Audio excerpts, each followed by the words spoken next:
one of the reasons why I continue to try and learn Spanish as much as I can and speak Spanish as much as I can, because I really enjoy, especially the reggaeton. So, I definitely want to work more with Latin artists and stuff. So, have you been learning Spanish using music a lot? Has that helped you to learn?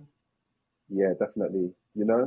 I used to speak to a lot of my English speaking friends who don't speak English as their native language.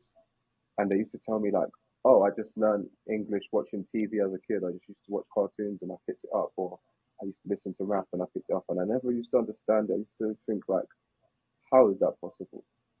How are you Hmm. not? How are you learning like your past tense and shit like that? But I've been listening to like a lot of reggaeton. And you definitely pick up stuff, definitely helps And before going to Spain, did you ever listen to any Spanish music at all?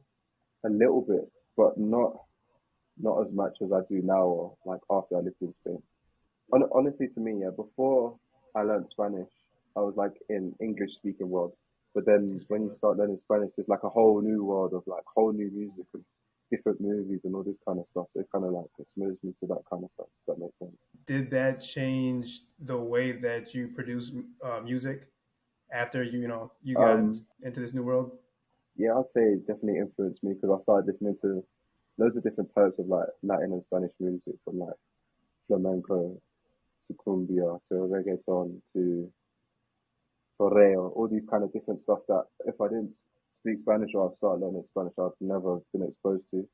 And from that, like I'd say I've started to even like make reggaeton beats and incorporate elements of flamenco in some stuff and just experiment a bit more for sure. And I was watching one of your YouTube videos titled "Making Beats with a Spanish Flamenco Guitarist." So, Hmm. number one, that video was amazing, and number two, Thanks, I'm man. just really curious to know just a little bit about the background of this video. Why did you choose Spanish Flamenco Guitarist, and what inspired you? Yeah, just in general, what inspired you to make this type of video? So on YouTube, I've been doing a series called I Hired Professional Musicians. So I've been trying many different ones. I've tried marimba, harpist, so many different ones.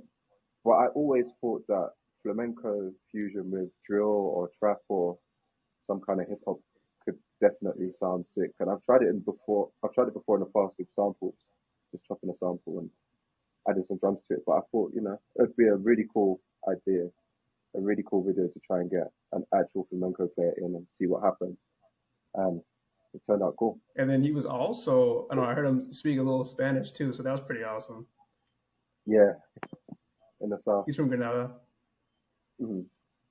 How did you find him?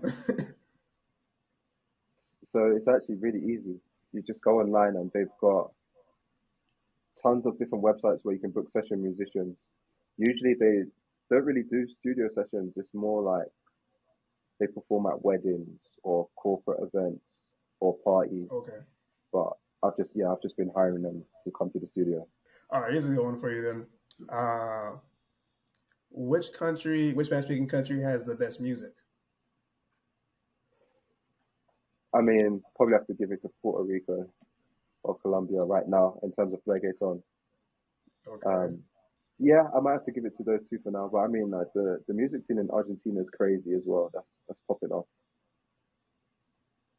Even in I don't know Spain, any music from Argentina. oh man, they got like they really got a good rap scene that's massive, and they got their own thing called Tadeo, which is cool. Yeah, it's popping.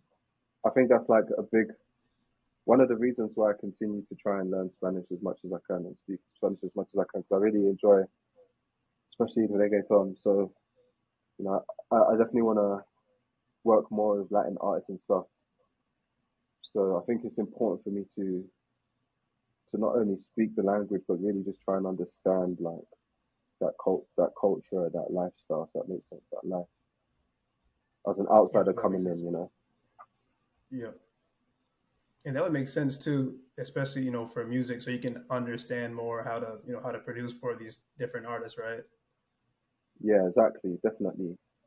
And then hopefully one day my once my Spanish is up to like a certain level, I can even contribute into the songwriting. And the way that these producers in Spanish speaking countries make music, is it different? Would you say from your country? No, I think on a smaller, like on the small details, maybe little things are done differently. But I don't think it's necessarily like a Spanish speaking thing. It's more just Okay. a creative preference, you know?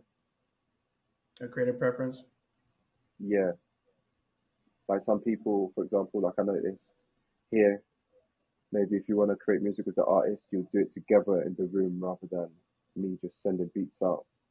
But I mean, it's also like everyone is very different. Some producers do it that way, some producers do it more the other way, collaborating in person. So I think it's just down to creative preference.